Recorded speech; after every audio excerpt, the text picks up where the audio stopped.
The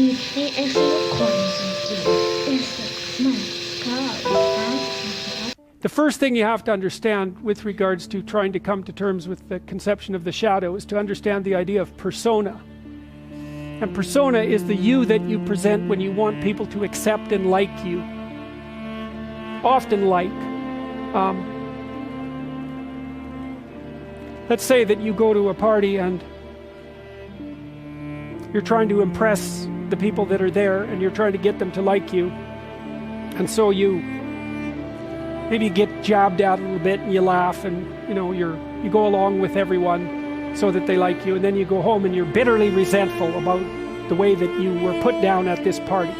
And that's going to make all sorts of aggressive, I wish I could have said, it's going to make all sorts of aggressive and vengeful thoughts sort of flash through your imagination. Well, the first part of the problem is that you were too much persona, right? You sacrificed yourself in some sense at the party so that people would like you.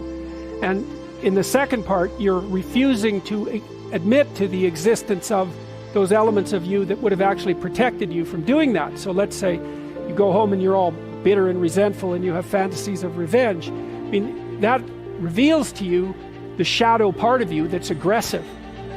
And the thing is, you actually need that, because if you would have integrated that more successfully into your personality, when you went to the party, you wouldn't have had to let people put you down to get them to like you. Instead of having a face like this, which says, I'll take anything that's coming my way, you have a face and a stance that's more determined and assertive. And if you manifest that properly, people aren't going to mess with you to begin with. But you may have already adopted a morality that says, well, I have to be likable and I shouldn't do anything that causes any conflict and I shouldn't ever, hurt anybody's feelings. And so you're just to present yourself as a punching bag, and you think that makes you a good person, but it doesn't. And there's no integration of the shadow in that situation. So you see that at the end of the movie, when I mentioned this, when Simba climbs up the rock to take control of it, all the female lionesses bare their teeth and he roars. It's like that aggressiveness is integrated into it. And so resentment is a really good emotion for making contact with the shadow side, because if you're resentful about something, it basically reveals two things. It either means that you're immature and you should stop whining and get on with things. Someone's asked, this often happens with adolescents who are asked, say, by their mother to clean up their room. They get all resentful about it. It's like, shut up and clean up your room. It's not that much to ask. Or, so that can be a gateway into the observation of your own immaturity. Or it's possible that you're resentful because people really have been poking at you too much and taking cheap shots at you and oppressing you.